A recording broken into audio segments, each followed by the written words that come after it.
Okay. Thank you. Thank you. No, that's okay. Thanks a lot. Thank you. Thank you kindly. Oh, I don't think I can live up to such an introduction at all. I certainly want to thank you for inviting me here, and I'm certainly honored to be asked to speak with you and share a bit with you this afternoon, and certainly to give honor to the Honorable Marcus Garvey. So I hope I can do him honor in what I have to say here today. I'd like to make a few preliminary statements. You no doubt have gotten the handout here dealing with the series of lectures I will be giving starting on April 17th and from each Friday thereafter for 5 consecutive Fridays. In that series of lectures, I will be talking about the psychology of self-hatred and self-defeat. And I want to go into detail in terms of this kind of psychology because it is so crucial to our current situation. It's so crucial to how we arrived at our current situation. And it is an issue that is the psychology of self-hatred, is an issue that we have to deal with if we are to move forward as a people, because that psychology is so intimately related to everything that we do.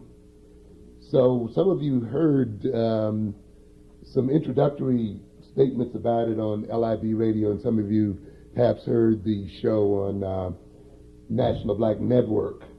I'm taking the opportunity in this series of lectures to be able to talk uninterrupted by the phones and to sort of give a coherent presentation of this psychology, which I think is very, very important for us to know. We will talk a good deal about how that psychology, as you can see in the first portion here, our first 2 lectures will deal essentially with the introjection of self-hatred into the oppressed African personality.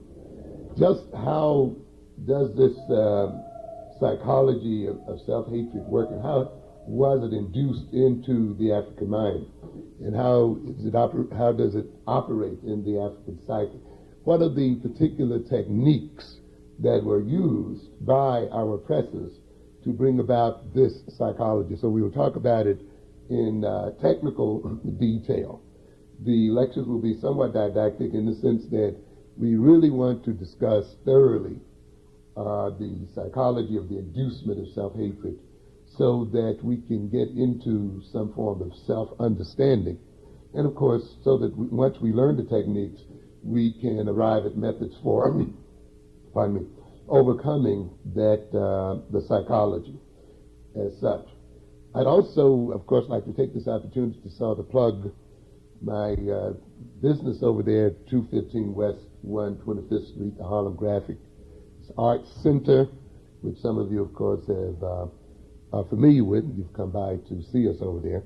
I'd like to invite the rest of you there, and of course your friends to come by, because as I've indicated on a number of occasions, we are trying to put into concrete action the ideology and the philosophy of such great leaders as Marcus Garvey, and to show that black nationalism is not just an ideology, and it's not just a rhetoric, but that it is an ideology that leads to self-actualization and concrete development.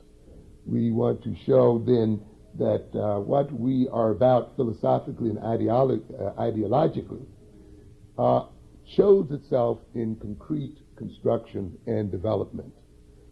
We are over there trying to overthrow a number of myths, the myths that we as people cannot work together and build an enterprise that is efficient. The mythology of the so-called black business person. We're trying to establish an efficient organization there, one that provides full services. We are trying to also destroy the myth that one has to deny his or her culture in order to so-called make money or to to create wealth. You often hear many of our people talking about they're not about black power but green power, as if those two things can be really separated. The route to green power, or whatever monetary color you want to talk about, is through black power. And consequently, you will see there are efforts to try to meld wealth creation, job creation, with cultural advancement and development. And we will not hide our culture, we are projecting our culture.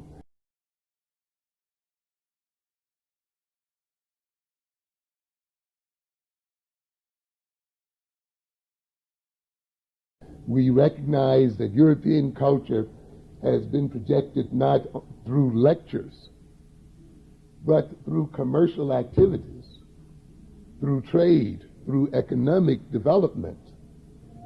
The European cultural imperialism is the handmaiden of European economic and militaristic imperialism. And ultimately, then, if we are to advance the culture, we must advance the culture at all levels of our activities, which includes our commercial activities as well. It is very important that we succeed over there, because we want to illustrate that when an African votes and moves in favor of an African ideology, he's not voting for poverty, he's voting for enrichment. He's not voting for dependency. He's not voting for an empty rhetoric and an empty rage, but is voting to do something concretely about his situation. Our success as a business is one of the greatest political statements we can make. And we urge you then to help us make that statement along with other sisters and brothers who are here in Brooklyn, who are, of course, in the other boroughs in Manhattan, who are trying to do the same thing. We talk with each other, we work with each other, and we collaborate with each other in an effort to try to advance the ideology of African nationalism. So we all need your support. I want to look for a moment at what I would call the legacy of Marcus Garvey. I want to note personally that it was the reading of the philosophy and opinions of Marcus Garvey that did so much to transform my own attitudes about myself and about, of course, my people. Not that I needed to be transformed from an assimilationist or integrationist, self-hating position, but into a coherent position, into a coherent ideological position. I was fortunate in my own upbringing to have been reared in a black community and to have been educated in black institutions where loving black people and being concerned about the advancement of African people was just natural. It was something that did not have to be lectured into be or taught into be. It was just a natural part of my growth and development. However, I must say it was the coming to New York City, making myself reading the books about Garvey and others, exposing myself, of course, to the bookstores there, Michelle's bookstores, standing on the corner there with Davis, who passed here recently, and hearing other speakers that sort of put it all in place for me, sort of gave me my ultimate sense of direction. On my shelf right now is a 4-act play about Marcus Garvey. I have one more act to go, written about 10 or 15 years ago, as a matter of fact. So it's been sitting there. And of course, I've been telling myself I'm going to ultimately get around to finishing that play. So you can see that my relationship with him, my spiritual relationship with him, has been quite intimate. Intimate enough for me to, in my first writing efforts, to seek to dramatize his life and represent his life and his philosophy in such a way that it could advance my own development and advance the growth and development of my people. And he has been the center of my life ever since. And certainly I see myself as a descendant of Marcus Garvey and what Marcus Garvey was about. Certainly, we don't have time today to review the history of Marcus Garvey, and at this point, I must frankly say I haven't been up as much as I should have in terms of the reading about that history. So rather than to try to recap this history, which I'm sure most of you are familiar with anyway, I'll just take a brief look at some things I think that Marcus Garvey left us as an individual, as an organizational person, and as a leader of black people. I think one of the major things, of course, in the Marcus Garvey legacy was that of his perception of reality. I often talk about reality in my classes and in my general lectures because we have to recognize that at the center of one's adjustment to the world, at the center of one's ability to deal with the world, to change the world, to suit one's advantage, is a knowledge of reality. The very essence of pathology, the very essence of political, ideological, economic, social, and psychological pathology is a lack of knowledge of reality. How can you deal with reality if you don't know what it is? How can you deal with reality if you're blind to it or if it is distorted? I stated in another context last week that it's somewhat interesting that the brain is locked up in the darkness of the skull, and yet the brain is the central unit that guides our behavior. And it guides that behavior based upon the information it receives from our senses. And therefore our senses must relay to the brain an accurate knowledge of reality, because this is the only knowledge ultimately that the brain gets from the outside world.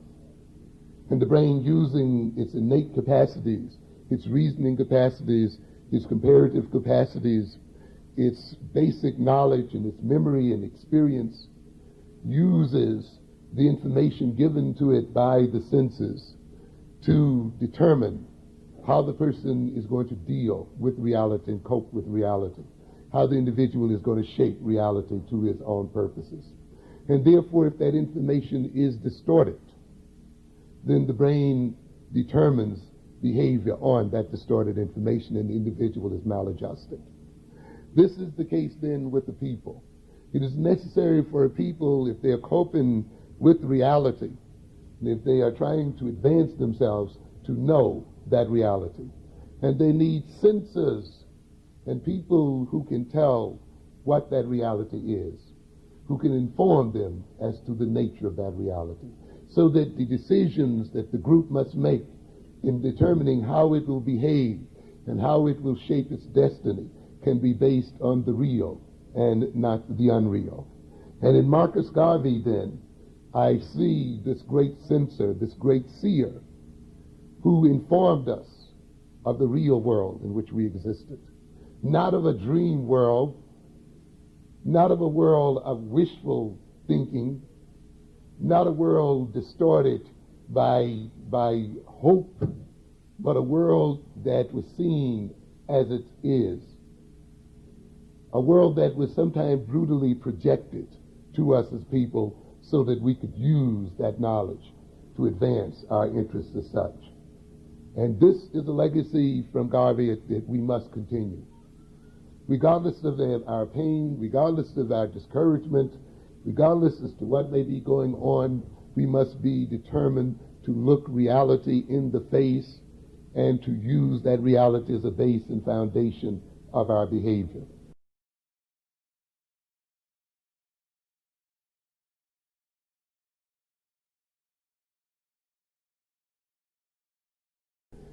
I see also in the legacy of Marcus Garvey, of course, the legacy of self-knowledge.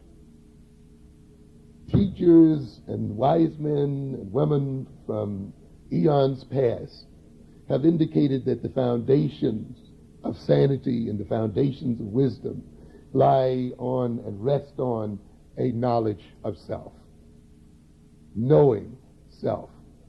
And of course, we know the Egyptian philosophy, at the center of that philosophy was the admonition, know thyself.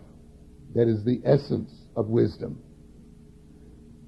Garvey, of course, recognized that a lack of knowledge, that an amnesia about who and what we are is pathological. And we recognize today in psychology that amnesia is a pathological state of mind. And a people who suffer from a lack of knowledge of themselves and of their history, a lack of knowledge of their creation, are a people who suffer then from a loss of identity.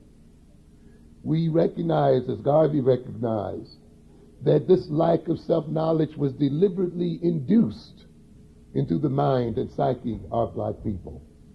Because we often state that we could not be Africans and slaves at the same time. We could not hold on to our African identity and our African selves and knowledge of our African culture and be enslaved and be the subordinates of another people. It is only when that knowledge is removed and erased, when that knowledge is degraded and stolen and taken and distorted, it is only then that we lose our identity. And it is then when an identity is placed upon us by another people and by external forces. And therefore, a lack of self-knowledge is a lack of self-awareness. And a lack of self-awareness is an insensitivity to the self. But an insensitivity in the self is also an insensitivity to reality and an insensitivity to the outside world. And without the sensitivity of the outside world and the self, we are left to blindly stumble from one point to another. Ultimately, self-knowledge, in its deepest sense, is a knowledge of others. We cannot really get to know ourselves deeply without ultimately knowing our enemies and without ultimately knowing our friends and without ultimately knowing the Creator in whatever form or fashion. Because to get to know the self ultimately involves moving beyond the self and seeing the world from the vantage point of universalism. Consequently, we see in Marcus Garvey then, in his efforts to rescue us from the pathology of racism, putting a major emphasis on self-knowledge and self-knowing. And we recognize today that if we are to regain our African selves, we must engage deeply in self-knowledge and self-knowing. In psychology, we also recognize that at the center of pathology is the individual's inability to control himself. One of the amazing things about the human mind, when you look at it from the point of view of the so-called unconscious, is that the individual who does not know himself, the individual who does not know reality, the individual who escapes from self-knowledge, is an individual then who does not know the roots and basis of his actions. He is an individual who seems to be determined by external forces or by internal forces of which he has little or no knowledge. He is often constantly puzzled by his own behavior. He's often a wonderment to himself. He struggles against impulses and desires and wishes over which he has little or no control, because he has, in his escape from self-knowing, in his escape from reality, conceded his self-control and given it over to someone else. In releasing his identity and permitting another to place an identity within his psyche, he is at the same time then placed in the hands of that other the ability to control his behavior. So consequently, we see in Marcus Garvey then that if we are to control our destiny, we then must control ourselves. We must enter into a phase where the control of our behavior comes under the domination of our will. The essence in many psychotherapies is to make the individual aware of the unconscious forces, the unconscious wishes and impulses that are determining his behavior against his will. And in making these forces conscious, the individual can bring them under conscious control. The individual can bring his behavior under the dominant control of reason and logic. He then is not a victim of his emotions. He's not swept by emotions and feelings only, but his emotions serve his interest. His emotions are his handmaidens, and he is not the one who's just swept along helter-skelter by feelings and impulses. And we see then in Marcus Garvey the ultimate psychotherapist, the psychotherapist then who is revealing and who revealed the unconscious controls, the controls that were implanted outside of our consciousness by our enemies and by our oppressors. And yet, despite their being outside of our consciousness, they were manipulating our behavior to our own disadvantage. And in bringing those unconscious forces into consciousness, he then made it possible for us to bring those forces under our control and under our rule and under our logic and our rationality and under the control of the ideology of nationalism. And this is a legacy then that still lives today. Often we see in the neurotic individual, in the pathological individual, an individual who has little self-esteem and little self-acceptance. The acceptance of reality, which I referred to at the beginning, ultimately must be the acceptance of oneself. The acceptance of reality, as Marcus Garvey recognized and projected, ultimately must mean the acceptance of our Africanicity, the acceptance of the fact that we are an African people. That seems a bit simple when we state it, and it seems a bit obvious. However, when you're engaged in psychotherapy, we recognize that sometimes you have the patient who comes into the office who is intellectually aware and can quite often lecture the therapist in terms of theoretical ideas and the theoretical ground for his therapeutic work,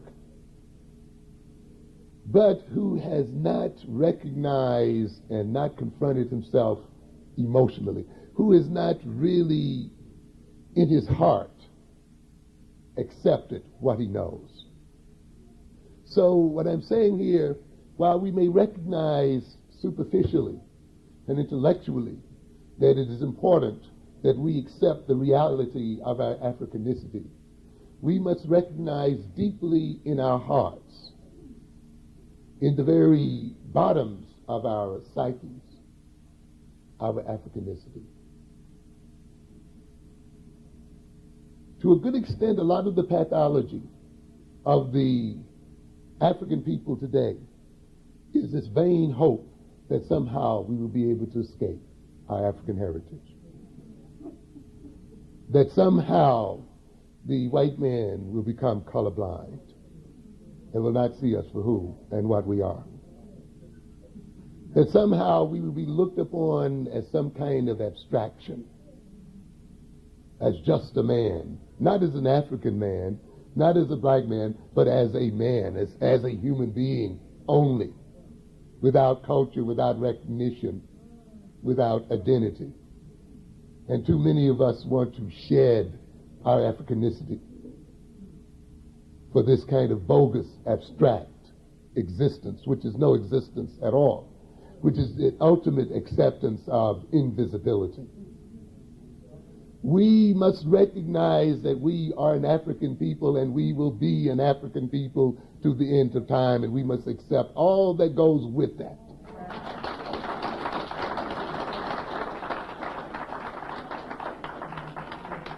We must accept the goods and the bads and all of the possibilities that goes with being African. We must accept the fact that this white man is never going to accept us totally, and get used to the idea. Hope is a wonderful thing in some senses, but it can be pathological in others. The neurotic individual uses hope in a pathological way. He lives in hope and does not know when to give it up. There's a time that hope has to be given up. When one looks at reality and recognizes reality for what it is, and one accepts certain aspects of that reality and moves on it. The hope that this white man is going to accept you as his own is one of those hopes that you must give up. The hope and the dream that you're going to be holding hands with little white boys and girls, and that the white man is going to feed his children, feed your children before he feeds his own, that he's going to clothe you before he clothes his own, that he's going to give up his ill-gotten gain and wealth in the name of some kind of bogus brotherhood or classless society is a vain hope. Give it up. Turn it loose. And when you turn it loose, then you will see a growth and development of self. It would mean then an acceptance of self. And we see this then in Marcus Garvey as he got us to accept and tried to get us to accept the reality of ourselves and the reality of our Africanicity. He recognizes, we must recognize again today, that we cannot get self-acceptance through the acceptance of another people. That self-acceptance can only be achieved through the self. We must not wait for our enemies to approve of us and to so-called accept us as a way of accepting ourselves. Because, ladies and gentlemen, our enemies, their very lives, their very way of life depends upon our non-self-acceptance.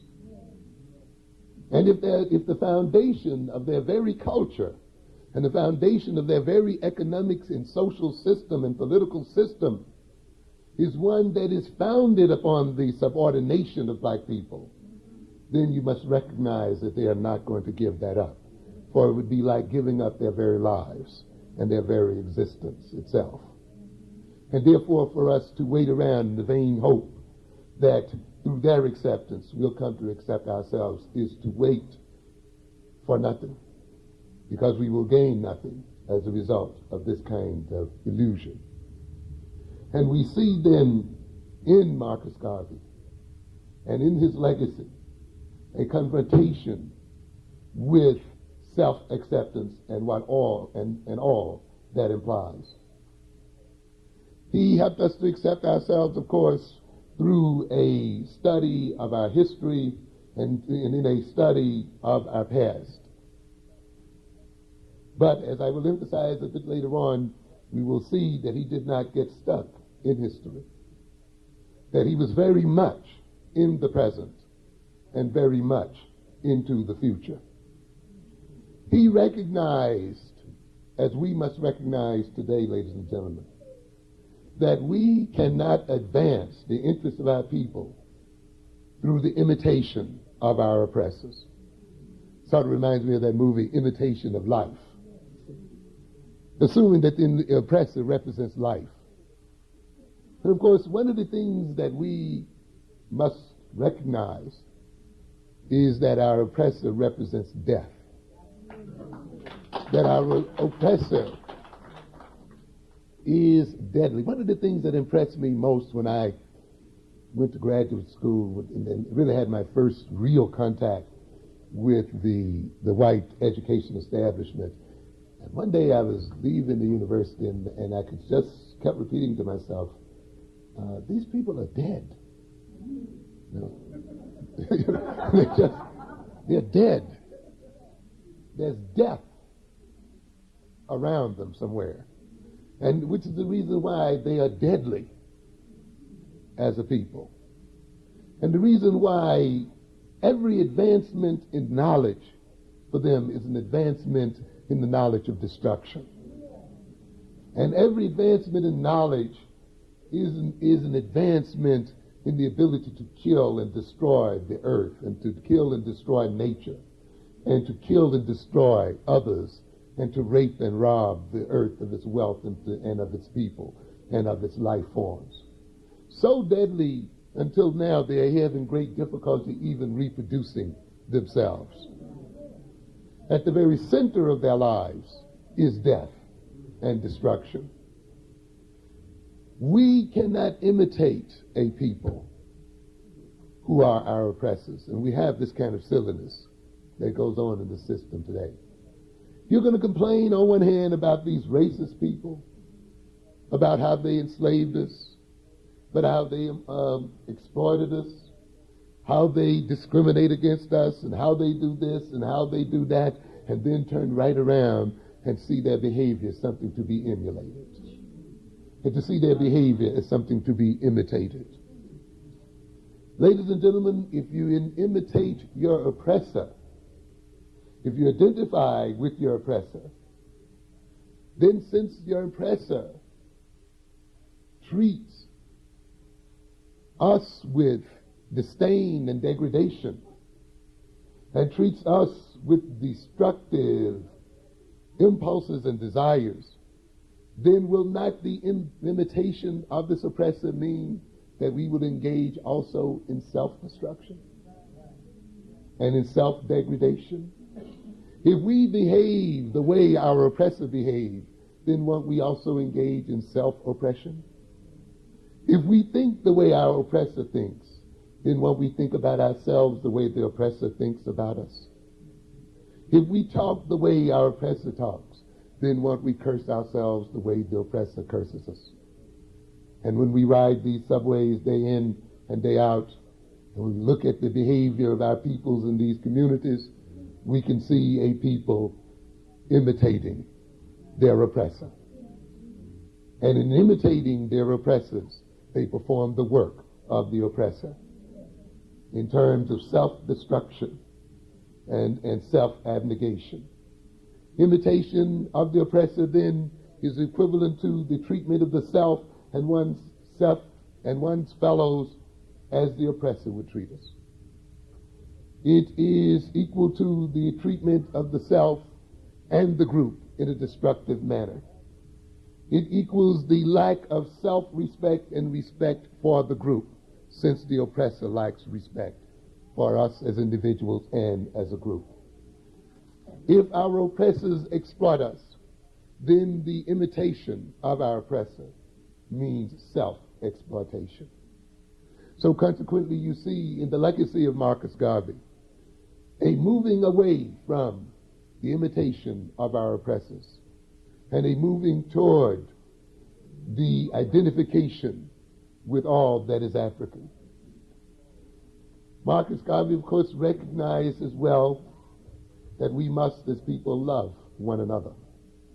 And as all great teachers have taught, love is the foundation for any group's cohesiveness and unity of purpose. Love is the greatest inhibitor of aggression and internal conflict. It is the means by which the group cares and shares for itself and shares its resources. It is the means by which the group harnesses its resources and defends itself against the incursions of its enemies. We have a philosophy here today, ladies and gentlemen, that only permits love to take place often in terms of people outside of ourselves. in terms of people external to ourselves. At the center of the integrationist movement is this conscious and unconscious ideology that if we can get our enemies to love us, then we can get around to loving ourselves. But as I pointed out earlier, if the enemy's status, economic, social, and otherwise, relies on his cultivation and maintaining of a hatred toward us, then that enemy will never get around to loving us. And if we depend then upon our enemy loving us before we love ourselves, then we will never get around to loving ourselves. So consequently, we must forget about getting the enemy to love us and getting our oppressors to love us and so-called respect us.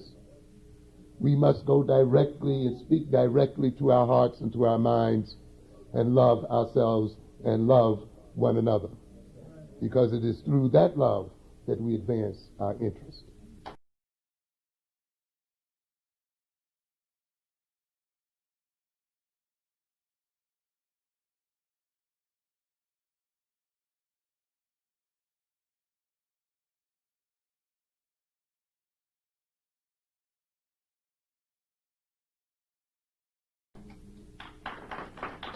When we look at the legacy of Marcus Garvey, we see again an emphasis on productivity. Marcus Garvey did not have to read Engels, Marx, and Lenin, even though she was familiar with them. He did not have to read those to recognize the intimate relationship between the means of production and the character of a people, to recognize the intimate relationship between the nature of the economic relationships of people and their social relationships one with the other. It was apparent in his observing of our people across the world. He recognized, as we must recognize, that social character to a significant extent is determined by the nature of social relations and of labor relations. He recognized ultimately that the eating at lunch counters with our enemies, the sharing of hotels and beds with those enemies, the marrying and sleeping with their daughters would not advance our interests ultimately as a people. That consuming their products would not ultimately rescue us from subordination. Ultimately, freedom and independence is founded on production, upon the creation of employment, upon the creation of labor, and the creation of products for our own consumption. When we look in the world today, we will see that the powerful nations and the powerful people are producing people, not consuming people. As I've often said, you cannot consume yourself into equality. You cannot consume yourself into power. Those nations who depend upon consumption will see that as they consume the products of others and do not produce themselves, they will be consumed by others. We see that now happening right here in the so-called United States of America. We hear the people now in Congress and other places belly aching about how the Japanese closed out their markets and how we cannot sell in the Japanese markets, but how the Japanese invade this market. The economists now know that this country is living on borrowed time, that it is spending beyond its means, that its so-called Reagan prosperity is a bogus prosperity that is dependent upon the input of foreign nations, that Japan, to a good extent, along with a couple of other nations, is financing the consumption habits of the United States. And at some point, we are going to have to face a moment of truth. And we, as African people, must recognize that we are going to be caught in the very jaws of this moment. because this kind of economic relationship cannot continue forever. We've seen evidence of it this week where tariffs were imposed or shall be imposed upon Japanese products. We have seen a wholesale stripping of the United States of its industrial base. The Midwest is now called the Rust Belt because industries have literally flown outside of the country and the nation. I was looking the other evening at the so-called decrease in unemployment. And yet when you look at that decrease in unemployment, you see it in the so-called service areas. You see the so-called increase of jobs in the areas of the McDonald's and the Bojangles, but not in the areas of manufacture. As a matter of fact, there is a continuing decline in the area of manufacture in this country. So we have a superficial ideology that's built around service and service industries, but not around productivity. And now this white man is recognizing that in this nation, he has got to do something about it, or else he will fade. And we as a people must recognize as well that we cannot move forward based on consumption. We must produce and outproduce our enemies. That is our ultimate salvation. No other thing will do. And that was a legacy that Marcus Garvey left us, and left us very strongly, that we must engage in productive labor, productive growth and development if we were to, and if we are to survive. Looking at these few statements in regard to the legacy of Marcus Garvey, there must be in some of your minds the question then, did it succeed? Or why are we in the state that we are in today? And I must frankly say I am somewhat disturbed by the fact that to a degree, even though certainly the spirit of Marcus Garvey lives in the hearts of many of us, it has not manifested itself as much as it should have and as much as it can. As a matter of fact, when we look at our situation today, we see an actual decline in black economic development, not only in this country, but in the world in general. And we have been witnessing in the last few years, even in this country, a backward slide in our economic and political development. What happened in terms of the legacy of Marcus Garvey? Certainly there can be many reasons for that, and I'll just look at a couple. One of them, of course, I believe, was and is the ascendancy of the assimilationist, the integrationist. Those leaders who came and tried to project an unreal hope that we could advance the interests of our people by identifying with the destinies of our enemies. A people who try to get us to forget our color and to forget our African heritage. A suppression of those of us who try to maintain our African identity and our African destiny.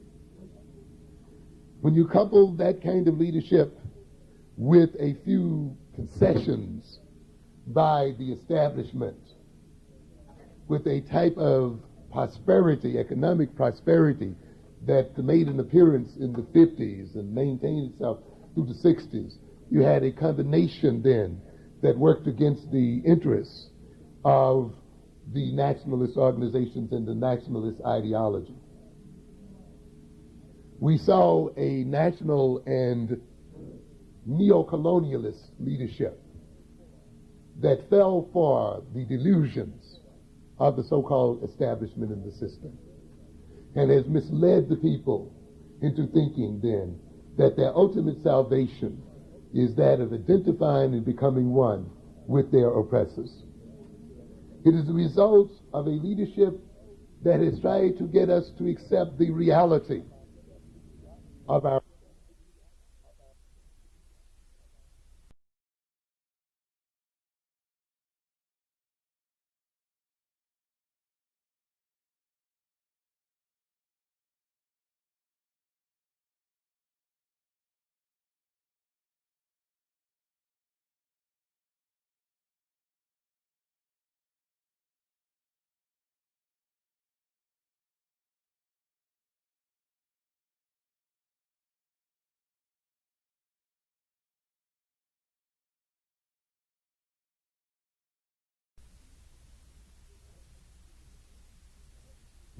The thing I have to deal with daily in my classrooms is the amount of lying that must take place in the name of education. The amount of outright deception that goes by the name of education. How truth must be nailed to the cross in classroom after classroom. How people tremble and quake and suffer from anxiety when truth and reality is brought up by their teachers. How people are pushed out of the universities and punished because they dare talk about truth. How people think that they should go to school only to be made comfortable. I have to warn my students time and time again that when you enter my classes, you are not going to be comfortable. I'm here to raise your level of anxiety and your level of fear. I am here to make you suffer. Because if you're in any class, particularly a social science class, and you're comfortable, chances are you're being lied to. Because it is in these classes that you must attain a confrontation with yourself and with reality. And you must attain a confrontation with the lying world that has created you in terms of who and what you are now. You must confront the nature of this beast called education, of which you are a part, and how it is going to transform you into a beast. And how you then must be conscious, become conscious of what it is doing to you and against you, so that you may escape its destiny that it has planned for you. And each day then I sit in the class, mixed, Asians, whites, and blacks, Hispanics, and sometimes it's an exercise in twisting and turning and and squirming, because I dare talk about slavery, because I dare talk about colonialism, because I dare talk about the sickness of Europeans, because I dare talk about the lying, deceptive, and devilish nature and the pathology of the people who now rule this world. And because I dare talk about the irony of where two white men sit down and determine the destiny of a world that's over 90% colored. And where I dare tell them that they sit in these classes and they let these whites and their education brainwash them and propagandize them into servitude, and how their education is an education into ignorance. But if we are to rescue our children and our students and our people, then these unpleasant issues must be dealt with forthrightly. When we deal with then an assimilationist leadership that sees the solution to our problem as getting our children more soundly educated in these lies, then you are going to see a decline and destruction of African people, who thinks that their salvation is one of being educated by the very people who've destroyed them in the first place. You have a paradox there. Why is it that the arbiter of truth, the validator of truth, are the very people who've lied to us most? You know, often I have to remind my students and my audiences that if I say something, you have a hard time believing it, and the strange white man comes in and says, you believe it right away. You have to be conditioned to accept accept truth and see truth as coming out the mouth of these liars. But that is a part of the thing that I will be talking about here in my next series of lectures. How is it that you make a people backwards, such that the first people they believe are the people who've lied to them most? That the first validators of truth are the people who have manipulated their very lives through lies and deception.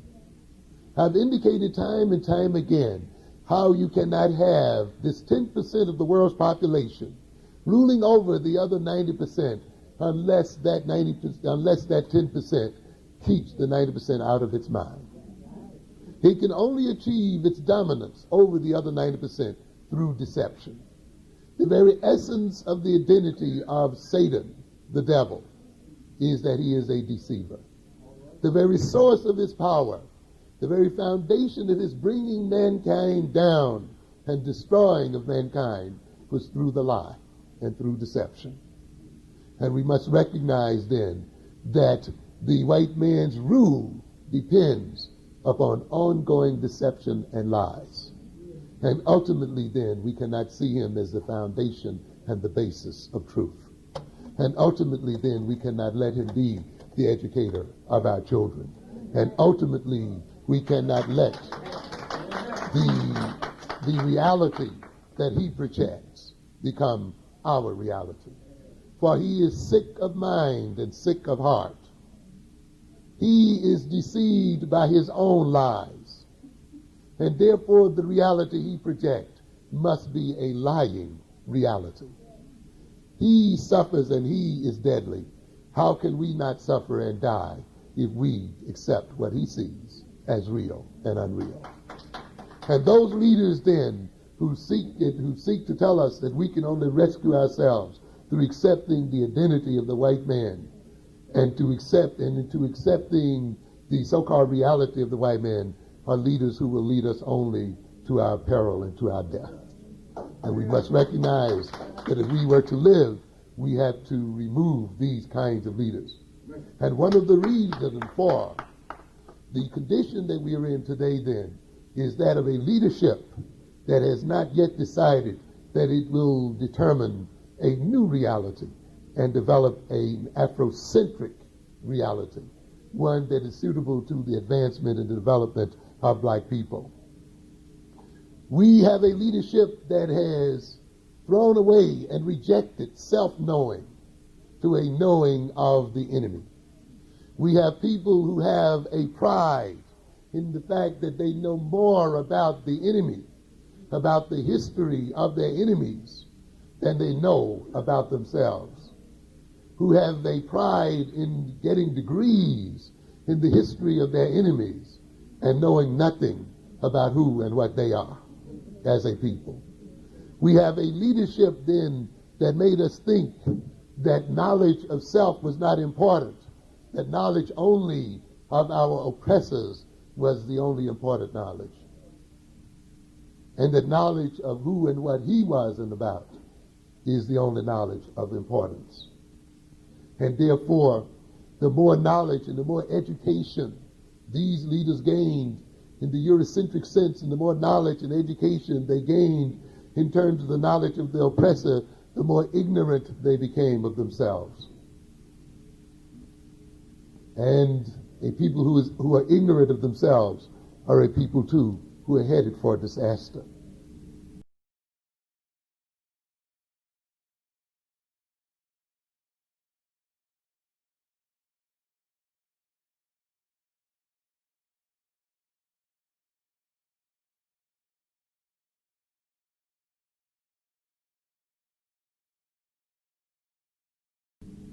We have a leadership that sought to get us to accept the status quo or the control of the world by the European.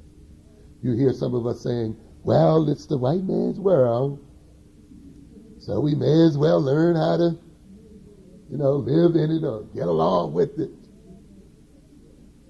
The assimilationist often accepts, consciously and unconsciously, the idea that the white man will continue to rule the world. And he bases then his ideology and political action on this concept, that somehow our destiny is not to overthrow the white man. Our destiny is not to remove this pathological person. Our destiny is not to suppress and bring these sick people under control, but to heal them in some sort of way, to convert them, to become a part of them. Our destiny is not to see that the very system and the very ideology upon which these oppressors move is one of sickness and insanity, and therefore is in need of replacement by an Afrocentric ideology and a healthy ideology that comes out of our own self-knowing, but a leadership that wants us to accept this sickness as normality and to follow these pathological beings into self-destruction. And consequently, then, you will see the enemy's children, the enemy's personality as held up as normal, as representing the norm, and our behavior to the degree that it differs from that of our enemies as being seen as deviant and as abnormal, to the degree where we confuse equality and sameness, where we think in order to be equal or greater than our enemies, we have to be the same as our enemies, to the degree that we thought that differentness represents automatically inferiority. And therefore we become alarmed at anything that says we are somehow different from our enemy. And we must recognize, ladies and gentlemen, that racism is a sickness, that the exploitation and the wholesale rape and pillaging of the earth by the European represents a pathology and an illness. And therefore, our destiny is not one of trying to become a member of this gang of thieves, but to end this existence here on this earth, to inhibit its rapacious ways, and to bring this group of people to heel. And yet we've had a leadership that makes us think that our only crime has been that we've been left out on the booty of these thieves. And we get a leadership that cries about how we're only getting a certain percentage of their robbery and a certain percentage of their thievery. You must recognize, ladies and gentlemen, it's not about getting a piece of the stolen gains of these people, but it's to stop their thievery and rape of the world, period, and as a whole.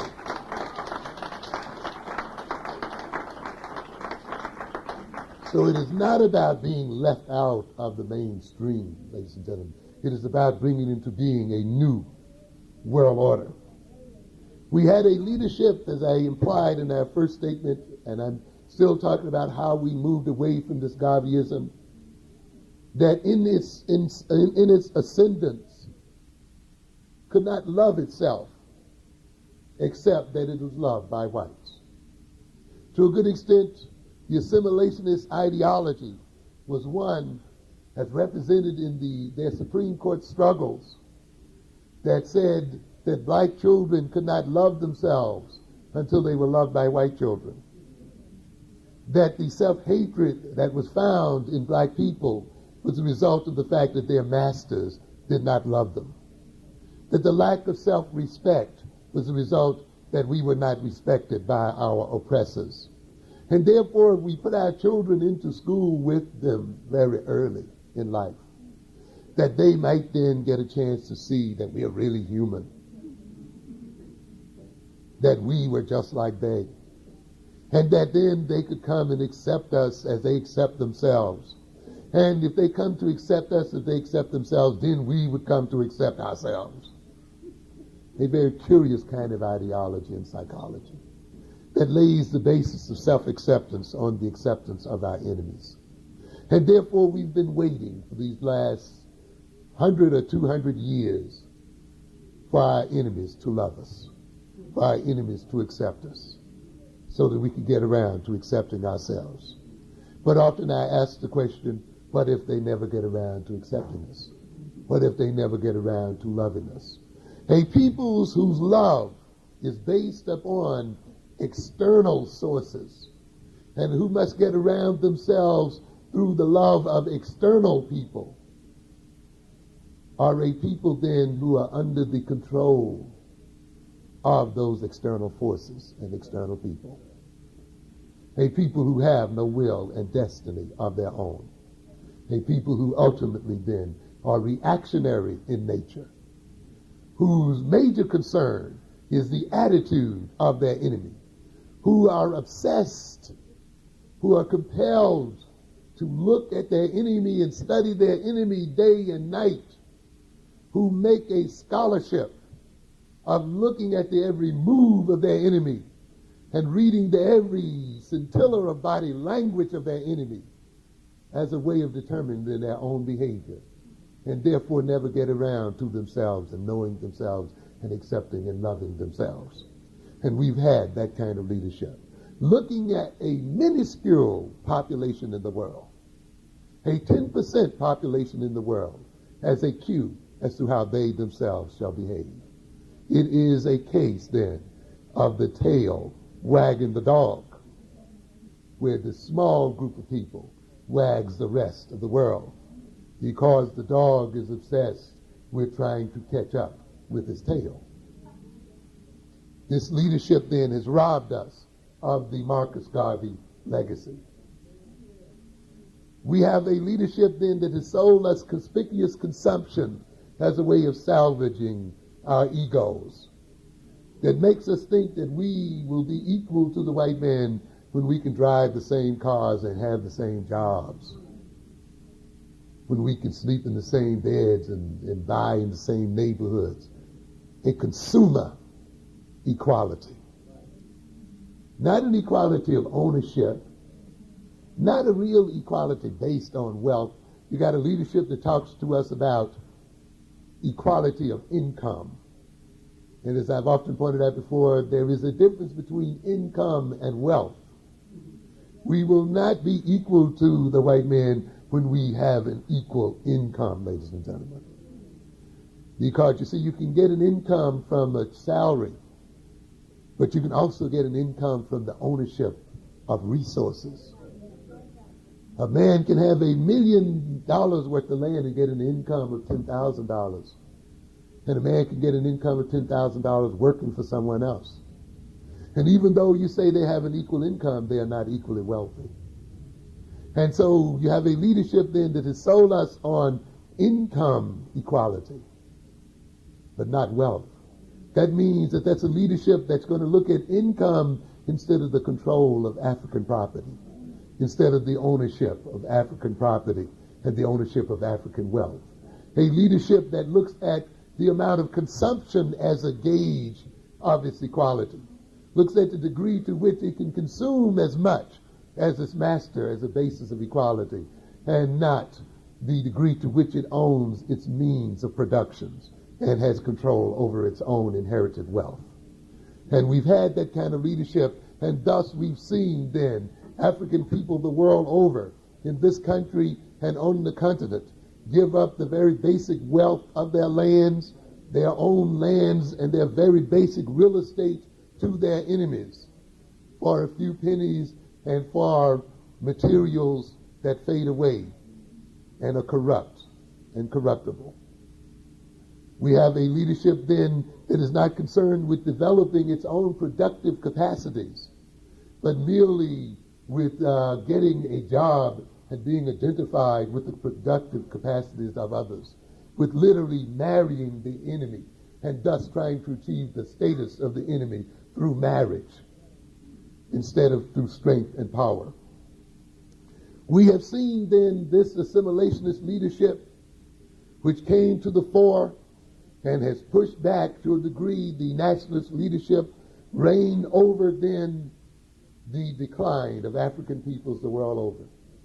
The decline in African education, the destruction of the African family, the retardation of African technology, the decline and retardation of African economics, the rampaging of our community by drugs, the colonial occupation of our community by foreign police forces and others who are not members of the African community. When we look then over the past 20, 30, and 40 years, we've seen an assimilationist leadership that has brought us to the terrible moral and economic, social, political, and educational impasse which we are complaining about today, that has made us now face the Howard Beaches and the other kinds of disasters that are occurring daily, that are making us see then racism rear its ugly head in a very direct way on the campuses of Columbia University, the campuses of Massachusetts, the University of Massachusetts at Amherst, Michigan, the so-called bastions of white liberalism. We must recognize, ladies and gentlemen, then, that we cannot put our faith in the goodwill of our enemies. We can only put our faith in our own strength and power. And a leadership then that depends upon converting the white man is a leadership that is placing us in a very perilous situation, and is a leadership that ultimately is placing us in a position to be destroyed.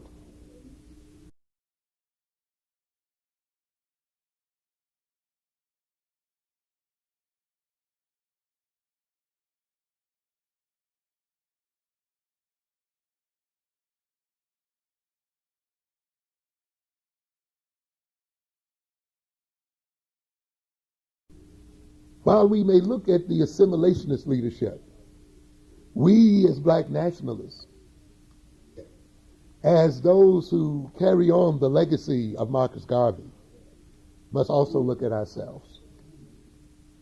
While we may gloat to a degree in the failures of the assimilationist leadership and show them the squalid outcome of their leadership, how they fought for equal housing, and how now a major problem is homelessness, how they fought for integrated schools, and how our major problem is dropoutism, how our major problem is illiteracy, how they threw their bodies before tractors and threw their bodies before traffic to get us into the colleges and universities.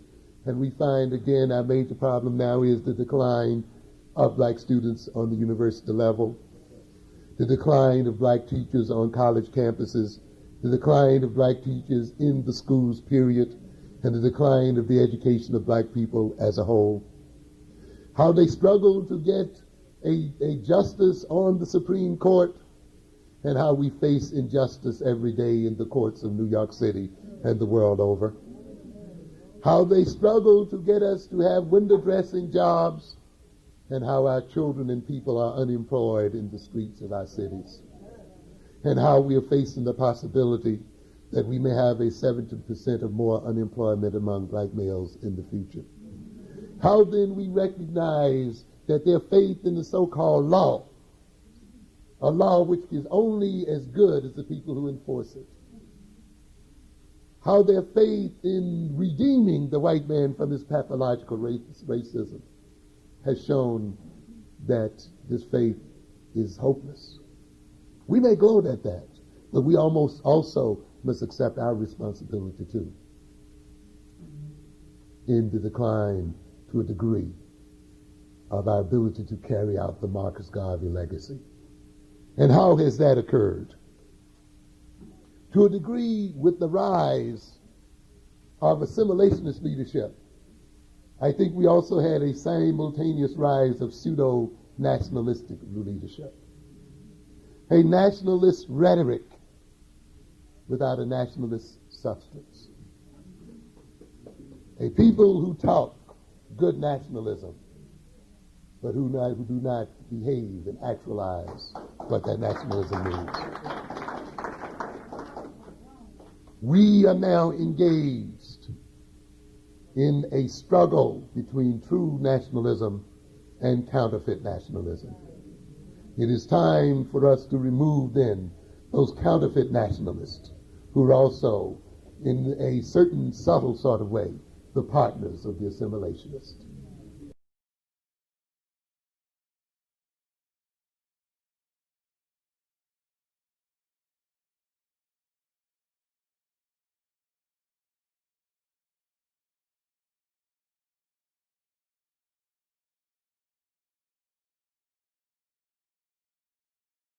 Let's look again at the nationalist who is true to his cause. And let us test our nationalists by some of these criteria that I shall mention here. The true nationalist is not obsessed with the past to the exclusion of the present. We have some nationalists whose heads are on backwards, and they can only look into the distant past And they look so far, they look so far in the past, and they're so concerned with the past until they stumble over the present and cannot see what is coming in the future. They grovel and revel in the great glories of the past through the absence of the future. One of the things I think you will see in the Marcus Garvey legacy is while he raised the black man's past to great heights, and while he projected that past, and while he made that past a part of the consciousness of black people, there was a thoroughgoing concern with the present and with the future. There was a thoroughgoing concern with the construction of now and the construction of the future. There was not merely then an ongoing and exclusive and compulsive concern with things that were, and not with things as they are and things as they can and shall be. The true nationalist is forward-looking and futuristic. I see too few conferences, few people concerned about the future, even nationalists. What is going to occur in the year 2000? What will be the condition of the people in the year 2050, 2100? What must we do today to secure the survival and the advancement of African people the world over? What must we do to fight off the threat of the Asian takeover of the world? We're not only confronted with the white man today, ladies and gentlemen, we also confronted with other people in the world today. We are confronted then with a rise of Asian civilization as well. Are we to throw off, or are we to see the death of European civilization only to fall under the yoke of Asian civilization? We can look out in our streets today and see it coming. It is around us everywhere. The invasion of our communities by the Asian units is a sign of times to come. And the African man is at the crossroads today. For African people then must not only evoke their great past, but now they must evoke their future as well and create that future. The true nationalist then does not escape and hide through glorification of the past what must be done in the present and what must be done in the future. The bogus nationalist, he raises up the people and builds up a false pride in the people in terms of past history, but he leaves them groping as to what must be done now, and leaves them feeling high and mighty when they walk out of the halls and oratory with his out of the halls and out of the churches with his oratory ringing in their ears, only to face the Korean stores once they get outside, only to face their communities taken over by Arabs, by Hispanics, and by other groups.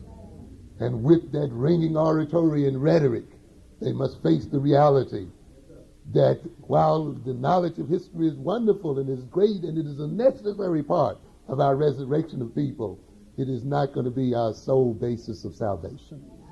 We must not only concern ourselves with our past, we must concern ourselves with now, and we must use now to create our future. The true nationalist is intrepid. Not that the nationalist does not have fear, but he learns to operate in spite of fear. Fear does not paralyze him. He uses the fear as an energy to move forward and to confront his enemies. He does not hide his fear behind high-sounding phrases and high-sounding scholarship in dredging up the past. He dredges up the past as a means of integrating it into his personality and as a foundation for his movement forward and his thrust into the future. He does not then put forth a kind of pseudo game that I see many of our nationalist people putting forth here.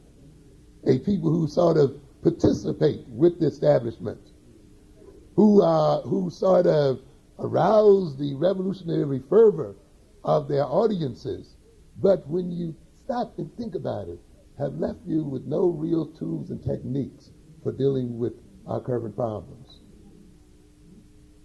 who do not project the future and what it will be like. The true nationalist is entrepreneurial. He's building something. He's constructing something, and we see that in Garvey. Not just a concern with the past, not just an identification with Egypt, not just an identification with the great African empires of the past, not just picking up little detail upon little detail of some African past, but of a sound movement forward in concrete brick and mortar construction, a sound hands-on development and actualization of African ideology and of African political ideology and political development. He is one who then thrusts his fear aside and moves forward. The true nationalist not only respects his ethnic heritage and the glories of his ancestors, but is equally, if not more, concerned with the inheritance that he's going to pass on to his children, with the legacy that he's going to give to his children. We have people who go, scrape their monies together, give it to Pan Am, give it to the Arabs, jump out the plane, bow and scrape and kiss the earth,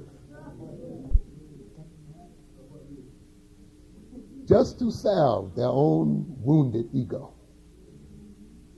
But when you come and say, give that $1,500 to the feeding of your children, to the educating of your children, to the creation of jobs for your people, to the gaining of control over real estate and gain of control over your wealth, somehow they're not able to make those sacrifices. They're willing to worship the pyramids of 2,000 and 3,000 and 4,000 years ago, but will not build pyramids in the present so that their children may see what they've left behind as well. We have then a people who then get caught up and make the people look at the past glories but leave their own children neglected, who will give great analytical and oratorical dissertations on the inadequacies of Eurocentric education, and yet will not contribute one penny of their monies and their times to the construction of their own schools, who year after year will spend millions and give it away to the others, but will not give it to their young. That is pseudo-nationalism, ladies and gentlemen. We see the true nationalist in the guise and in the person of Marcus Garvey, in the person of the Honorable Elijah Muhammad, who not only complains about the nature of the education of black children, but who does something about it, who builds the schools and builds the universities, who constructs and instructs as a part of his nationalist mission. As the Bible says, you can tell a tree by the fruit it bears. Look not only then at the words, at the scholarship, at the dredging up of the past, but look at the fruits of the labors of your leaders. See what real and concrete comes from their words. The true nationalist is not obsessed about the destruction of his civilizations, about the cruelty of his fate, and about the devilishness of his enemies. Certainly he analyzes those. He looks at it. Certainly he laments the destruction of black civilization and the falls of our empires and the falls of our kingdoms and our fall from grace to a degree. But he does not become traumatized by those falls and by those destructions. He does not become obsessed and compulsive about their analysis. He looks at them, he learns from them, he integrates them into his personality, into his ideology. He swears never again, and he moves forward. And he uses that knowledge to construct a new civilization. He looks at the mistakes of his ancestors. He looks at the mistakes of his past civilizations, and he puts those mistakes and integrates those mistakes into his personality, and he then moves forward to build new civilizations and new worlds and to found new empires, and not just to lament the ones past and gone. He does not exclusively study his past, but seeks to study and determine the future. He opens himself up to all kinds of knowledge and information as a way of getting to know reality. He does not spend too much time in sputtering and impotent rage against his oppressors, rage that does not advance his interest, but he works calmly and steadfastly to bring into being a new order. He does not indulge in ancient and esoteric ceremonies merely to salvage his wounded ego and his wounded pride, and merely to divert his interest and to spend his time. He does not get carried away in moons and numbers and all of that as a way of guiding his life. He recognizes that while he may be into the phases of moons and the movements of planets, that the real world moves by the operation of hands, brick and mortar being stacked one upon top of the other. While he recognizes the greatness of Osiris and Isis and all of the rest, he recognizes that ultimately the pyramids were built by the hands of men. That no God, I have yet to see a God build a temple. I see men building temples. I see men building cities. I see men and people digging the mines. I see people doing the jobs. And so ultimately, while we may get into the spirit gods and so forth, and it is great that we evoke those gods and look at those religions and get into the ideologies and get into the astrologies and get into the esoterica, ultimately, though, we must come back down to earth and deal with the real things that are happening right here. We may use, there is nothing wrong with using the astrologies and using the esoteric religions and using the moons and planets as guides for our behavior. But let us not become obsessed with them to such a degree that we do nothing else. In fact, in my daily life, I tell you, the most retarded people I see in terms of economic, social, political, personal development are the ones who know the most about the moon, the most about the planets, the most about the numbers and you. And often I have to remind them sometimes, when are you going to use some of this stuff for your own self-advancement? How is it then that you can give all of this great and wonderful advice to everyone else, but you cannot use it for yourself? Why not demonstrate the effectiveness of what you're talking about in your own behavior and in your own life, and therefore be a light and a beacon to other people, and demonstrate through your life behavior and your life habits the effectiveness of your ideology and of your religions and of your concepts. And so therefore I'm not saying don't believe in it, but let it work for you. I remember, I think it was Farrakhan or someone who said a long time ago that in a sense, what is it, the oppressed man, in one way, one man, in one instance, his religion works for him, his religion serves him, and for the man that's down and out, he does what? He serves his religion. And we have to make a difference. We have to look and differentiate between a religion and an ideology and an esoteric ceremony that works and serves who? Us. And one that requires our purposes, but yet does not advance our interests and does not change our political, social situation. And we got a lot of people out here then who are serving ceremonies and who are serving ideologies, but whose ceremonies and ideologies are not doing a service for them. And we must then, we can differentiate between the pseudo-nationalists and the true one. in the sense of, is his religion, is his ideology, is his philosophy serving him, or is he merely serving them? We must recognize, while it is fine to worship the ancients, and while it is fine to praise and respect our ancestors, we must not become so obsessively worshipful and so obsessed about their respect that we refuse to see about our own children, that we refuse to become great ancestors in our own right, that we refuse to take care of our future.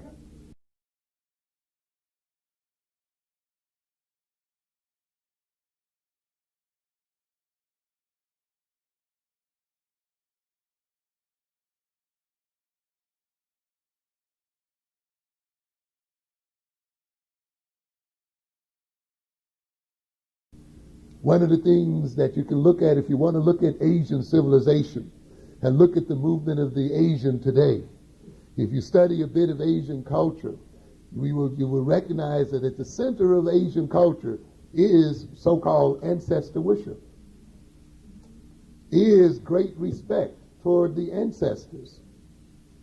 At the very center is a large and huge and long history built around tradition. But one of the things that puzzles Western man and puzzles the European as he looks at the Asian is, how is it that the Asian, though he respects highly his ancestor, and though he engages in ancestor worship, and though he is exceedingly traditional, he is at the same time technologically his equal and technologically in advance of the European. And he shows then very clearly that one can still respect and love and worship the ancestors, and yet one can still be very much into the world of today, and one can still very much move in advance technologically and otherwise of his or her enemies. That the worship of ancestors, that the respect for ancestors, that the respect for tradition does not imply then that we cannot concern ourselves with the immediate and with the future. And the correct worship of ancestors and the correct praise of tradition is the foundation for an advancement in the future. The pseudo-nationalist engages his people in the obsessive worship of ancestors and the obsessive praise of ancestors to the destruction of his future concerns and of his children. The true nationalist not only educates the wounded egos of adults, but educates his young. We see many of our nationalist organizations concern themselves weekend after weekend with the education of grown people. And that's fine. That is a part of the education of the race and the advancement of the race.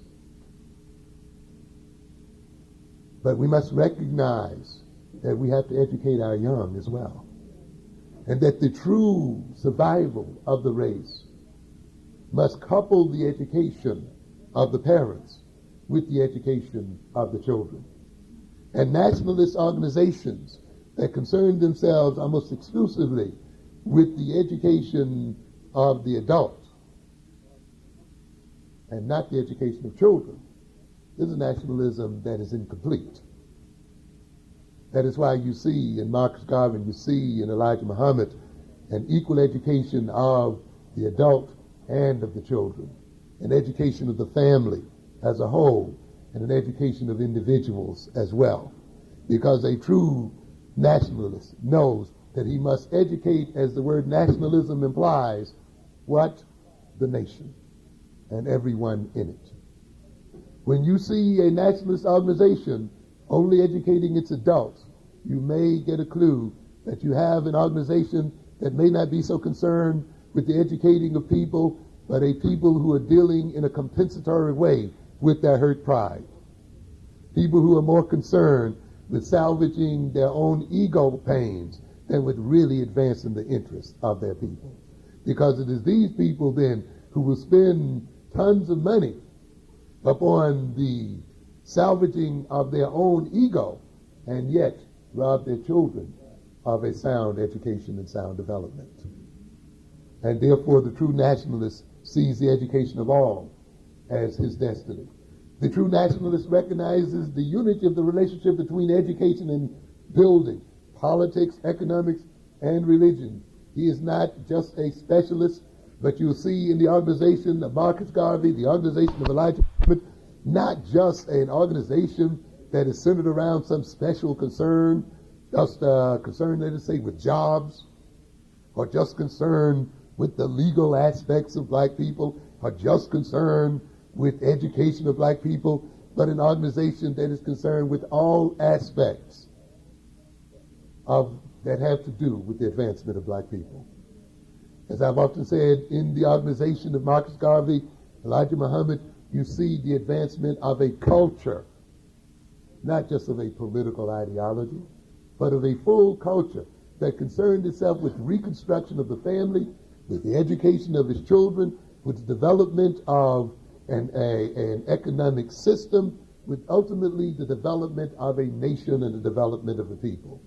And therefore, the true nationalist then sees a unity and a relationship between things, and recognizes then that all aspects that are important to the advancement of our people must be developed and spoken to and related one to the other.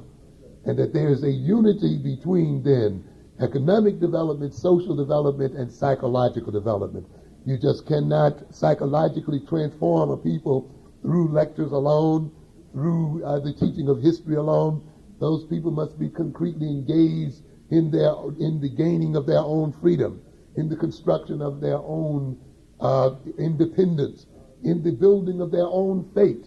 In fact, the best psychotherapy of all is the psychotherapy of constructing one's own civilization and in constructing one's own nation.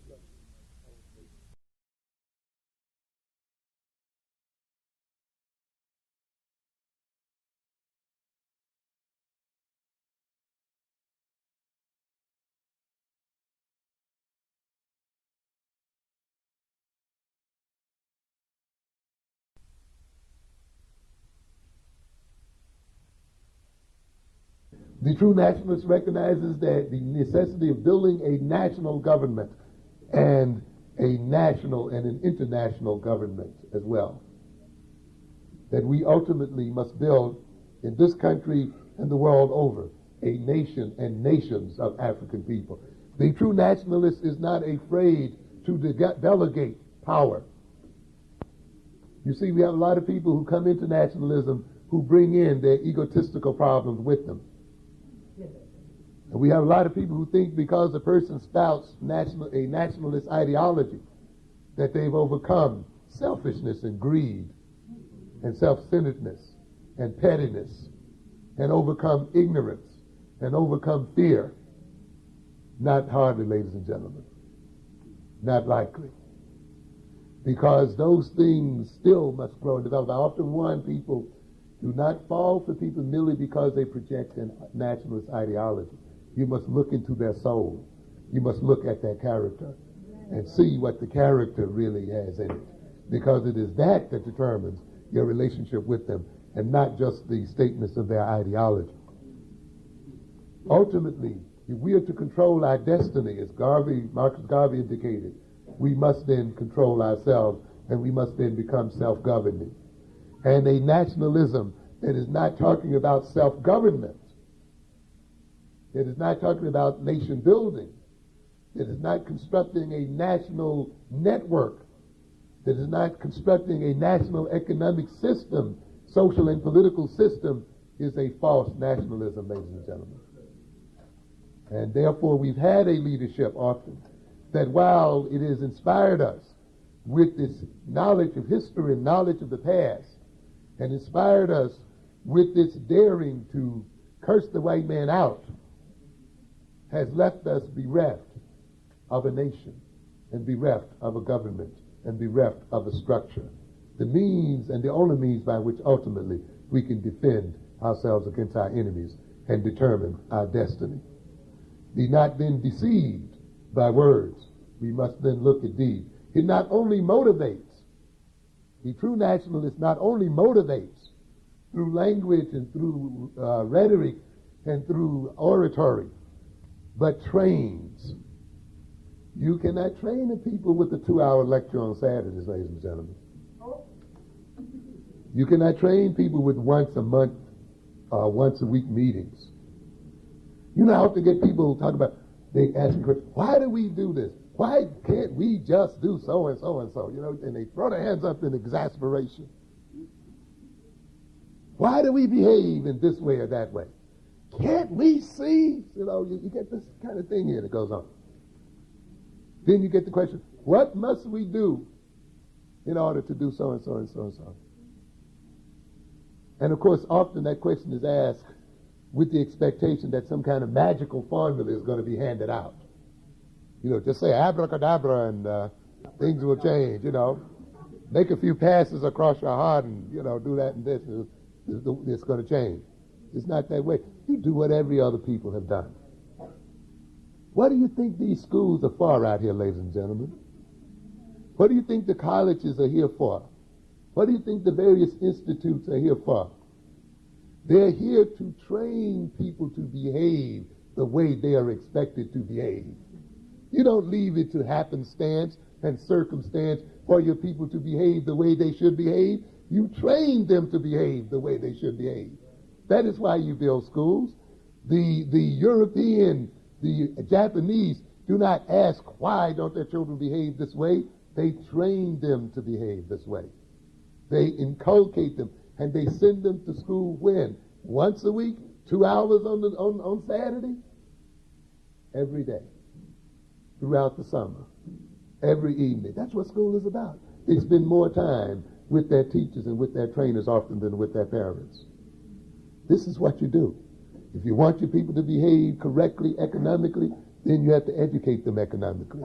If you want them to behave in a family sort of way correctly, then they have to be educated to be familiar. If you want them to behave correctly in terms of self-respect toward one another, then they have to be trained to behave with respect toward one another.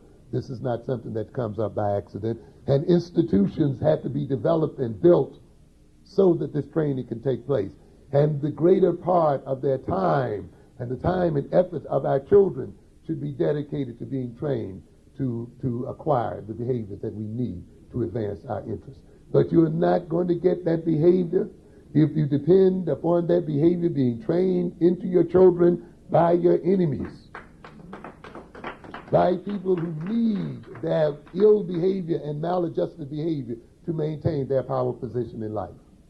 You cannot advance the interests of your people merely by talking about our greatness for a couple of hours in the afternoon. You're going to have to teach it day in and day out and place your students and your people in a position so that they may learn how to behave and how to resolve their problems. The intelligence is something, though it is given, has to be shaped. The true nationalist leader sees to the welfare of his people. One of the things when you study the history of the Japanese and Chinese and other groups in this country, you study the history of the people who, particularly the Japanese and Chinese, saw to it that the welfare of their people were not in the hands of other people. And when you read in the past when the Chinese and the Japanese were suffering greatly from economic oppression, how they still did not let their people go on welfare through the general system. They built their own welfare programs and their own internal caring programs because they recognized that when people must beggar their enemy and when they must be supported by their enemies, then they're going to be directed by their enemies and their destiny is going to be determined by their enemies. And so consequently, if you have a nationalist leader that is not moving and designing such that the people can care for themselves and their own interests, then you're dealing with a pseudo-nationalist, not a true nationalist. And you see then in Marcus Garvey, again, a man who is building with his organization a means by which the welfare of African people could be the basis and the concern and be founded upon the work and activity of African people, not upon other people who have stolen our wealth in the first place, and now we have to beg them for a little bit of it in the second. The true African leader then rewards his people, and the approval of his people is the greatest approval he can gain. We still have people who gain their greatest sense of self through the degrees and through the so-called minor rewards given them by their enemies. And we often honor our own people to the degree that they have been given these symbols of authority by another people. We have to recognize that the true nationalist becomes the source of his own rewards and becomes the source of the approval of his own people, and it is ultimately the rewards by our own and the approval of our own that is the final and the ultimate reward that we go for, because it is through getting rewarded and approved in this way that we advance the interests of our people. The true nationalist grounds his political and social philosophy and practice on a realistic analysis of his situation and of his enemies. He is not a slavish reader of foreign sources and of other political ideologies. He does not permit his reading of Marx and Lenin and these other people to paralyze his ability to think creatively. And he must recognize that the ultimate foundation for his political activity and behavior is his own realistic analysis for himself of his situation and of his circumstances, and that his ultimate political decisions, social, economic, and otherwise, must be grounded on that knowledge, not upon a theoretical knowledge of people who belong to the enemy. Does it mean that he does not read the other people? Certainly he can read the other people. But his ultimate decision is based upon his own analysis and upon the sound knowledge of himself and who and what he is, and upon his reality. The true nationalist is not a purist to the degree that he is paralyzed. You know, we have some of us, we want to be nationalists, but we also want to be so pure until in the end we don't do anything. You know? We end up paralyzed. We would go into business, but that's capitalism, isn't it? So we don't go into that. And we would do this, but that's in some way related to this ideology or to the enemy ideology or something. And so you see the individual often then trying to be such a pure nationalist until he cannot engage in real practical behavior. He is so concerned about getting his hand dirty, but that he dares not do anything at all. We can see the nationalist who is so hung up in his traumas, the traumas of nationalism, the traumas of capitalism, until he dare not engage in any economic development. He sees himself as been victimized by capitalistic greed, certainly by the European, until he becomes afraid of money. He sees himself used and exploited for economic ends until he does not determine exactly where money and wealth fits within his social ideological systems. And consequently then we get a nationalist who is hung up waiting for African communalism to come into being or communism to come into being, who's also frightened to engage in any kind of business because that's capitalism, so he remains frozen while the other ethnic groups move into his community and takes his economic resources and unemploys his children and uses his wealth against him. Therefore, the true nationalist recognizes that in this world, while we want to be as pure as possible and we strive for perfection, it means at times, though, we have to face reality for what it is and get out of it what we can and do the best with what we got. And not let ourselves be caught up then with a puritanism that does nothing but set us up for destruction. The true nationalist then is not caught up in indecisiveness, and is not caught up in some pie-in-the-sky dream about classless societies, but gets engaged in the true work of building and construction. The true nationalist is not afraid also to overthrow tradition when tradition is unproductive. He's not one who just gives obeisance to African tradition out of some blind ignorance. And he's not one who says, even though He's one who says, even though I revere the African past and I revere the African tradition, but that tradition can be built upon. I and my generation have something to add to that tradition. I have a right then to use the legacy of that tradition to confront the realities of my current time, to modify that tradition to see to my survival and the survival of my people. And therefore, the true nationalist does not just manipulate and threaten with tradition, but uses tradition creatively and uses it knowing that as long as that tradition is used for the advancement of black people, then it is Afrocentric tradition. The true nationalist is not afraid then to engage in productive behavior. Where one sees then nationalism, one sees construction, actual growth and development. One sees building, one sees institutional development, one sees trade and development and commerce.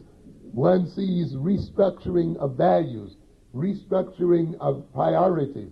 One sees the rebuilding of relationships. One sees the reallocation of resources. And when we then, as nationalist people, say that we are carrying out the legacy of Marcus Garvey, then let us show that legacy in concrete development, institution building, and nation building. Thank you very much.